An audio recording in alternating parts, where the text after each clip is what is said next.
लगभग 325 करोड़ से अधिक की राशि उन लोगों के गोबर विक्रेता और वर्मी कंपोस्ट बनाने वालों के खाते में, गौठान समितियों के खाते में पहुंच चुका है इन 2 सालों में। और उसके साथ साथ गोबर से जहां वर्मी कंपोस्ट बना रहे हैं, गमला बना रहे हैं, दिया बना रहे हैं, गो कास्ट बना रहे हैं, अब कुछ समूह जो है अब गोबर से प्राकृतिक पेंट बनाने की दिशा में भी कदम बढ़ाए हैं। मैं उनको बधाई देता हूं। उसी प्रकार से हमारी बाड़ी योजना है, तो बाड़ी में भी महिलाएं बहुत सी जुड़ी हुई हैं और सब्जी उत्पादन कर रही हैं, फल उत्पादन कर रही हैं, बेच भी रहे हैं और घर में उपयोग भी कर रहे हैं। उनके माध्यम से हम लोगों ने रूरल इंडस्ट्रियल पार्क, आज लगभग 300 रूरल इंडस्ट्रियल पार्क का शिलान्यास हमने किया। पिछले साल बजट में 600 करोड़ का प्रावधान किया है, जिसके 150 करोड़ रुपए विमुक्त कर दिया गया है। अब वो वहाँ रूरल इंडस्ट्रियल पार्क बनाने के लिए वो पैसा पहुंच चुका है और उस पैसे के माध्यम से यदि जहाँ शेड नहीं बना है तो शेड बनाना है, जहाँ अप्रोच रोड नहीं है वहाँ अप्रोच रोड बनाना है, पानी की व्यवस्था करना है, बिजली की व्यवस्था करना है और उसके साथ साथ ट्रेनिंग देने का काम। आटा मिल भी लगाया है, दाल मिल भी लगाया है, तेल मिल भी लगाया है। तो जहाँ सरसों का उत्पादन हो रहा है, दलहन तिलहन का उत्पादन हो रहा है, आटे का उत्पादन हो रहा है, सुगंधित धान जहाँ उत्पादन कर रहे हैं उसे चावल बनाने का काम। तो जो चीजें, जैसे सुगंधित चावल कीमत वो 60 रुपये में बेच देते थे, लेकिन अब जब हमारे अधिकारी उससे जुड़े, अधिकारी का अपना अनुभव, अपना संपर्क, उसका फायदा उन ग्रामीण जनों को मिला और वही चावल है 120 रुपये में बेच रहे हैं। मिलेट से है, कोदो कुट की रागी 15 रुपये में बेच देते थे। समर्थन मूल्य घोषित हमने किया, 31 रुपया खरीदी कर रहे हैं। नारायणपुर जैसी जिला जो अबूझ माड़ कहलाता है, वहाँ की महिलाएं उसको मिलिंग करके 120 रुपये किलो में बेच रहे हैं। जो 15 रुपये की चीज है, बहुत होता तो उसकी मिलिंग करने के बाद 20 या 25 रुपया होता कीमत, लेकिन अब उसकी कीमत मिला है 120 रुपया। पिछले समय जब हम सरकार में जब आए तो 150 प्रकार के उत्पादन हम लोग कर रहे थे। आज हमारे सरकार, ये पौने 4 साल की सरकार में लगभग 800 प्रकार के वस्तुओं का उत्पादन हम कर रहे हैं। कौन सा रूरल इंडस्ट्रियल पार्क कौन सी वस्तु को उत्पादन करेगा और उसके विक्रय की क्या व्यवस्था रहेगी, उसकी डिमांड कितना है, उसकी पूर्ति किस प्रकार से होगी और उसके पैसे किस प्रकार से उनके तक पहुंचे, ये सारे प्रोग्राम हमने बनाए हैं।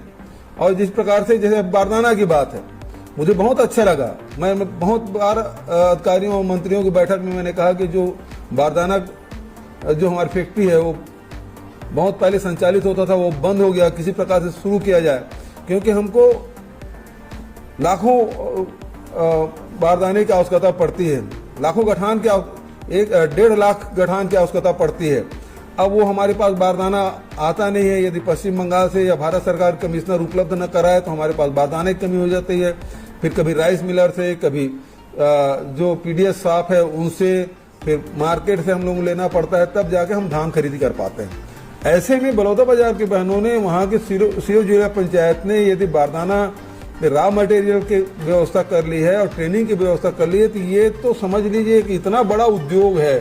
कितना भी मात्रा में उत्पादन करिए, पूरी छत्तीसगढ़ पूरी सरकार खरीद लेगी, क्योंकि पिछले साल हम लोग 98 लाख मीट्रिक टन धान खरीदा था। इस साल धान भी, रकबा भी बढ़ा है, किसानों की संख्या भी में वृद्धि हुई है और साथ ही 110 लाख मीट्रिक टन की खरीदी की संभावना है, क्योंकि इस साल पानी इतना गिरा है कि मेड़ का भी धान पक गया है। तो उत्पादन तो खूब होने वाला है। देश के दूसरे जगहों में स्थिति भले धान के उत्पादन में कमी आए, लेकिन छत्तीसगढ़ में धन धान्य से परिपूर्ण है। तो उसको खरीदने के लिए हमको बारदाने की आवश्यकता पड़ेगी। जितना ज्यादा धान खरीदेंगे उतने ज्यादा बारदाने की आवश्यकता पड़ेगी। और यदि ये स्व सहायता समूह की महिलाएं, हमारे नौजवान लड़के लड़कियां सब यदि बनाना शुरू करें तो उसको रोजगार भी मिलेगा और सरकार को बारदाना भी उपलब्ध होगा। तो ये सब ऐसी चीजें हैं जो शासन की जरूरत है, यदि बाजार में जरूरत है। बाजार के लिए प्रत्येक जिले में हमने सी मार्ट बनाए, छत्तीसगढ़ मार्ट। जो उत्पादन है वो सी मार्ट में बिक रहा है, सही कीमत मिल रहा है और उनको पेमेंट भी हो रहा है। और हमने इस प्रकार से व्यवस्था की, आप उत्पादन कर दिए, सप्लाई किए, मतलब आपके खाते में पैसा जाना चाहिए।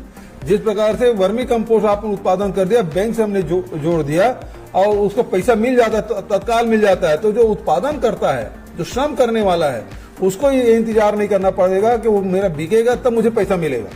आज स्थिति ये है, उत्पादन करके यदि आपने सीमार्ट में दे दिया या सोसाइटी में दे दिया तो तत्काल आपके खाते में पैसा पहुंच रहा है। इधर सरकार के मूल मंत्र यही है कि जितने भी योजना हम बना रहे हैं वो व्यक्ति को केंद्र में रख के सारी योजनाएं हमारी बन रही है, ताकि व्यक्ति के विकास हो, व्यक्ति के आय में वृद्धि हो और उसके जीवन में परिवर्तन आए। ये हमारी कोशिश, तो उस दिशा में राशि की कोई कमी नहीं आने देंगे। इस अवसर पर बापू को और लाल बहादुर शास्त्री को नमन करते हुए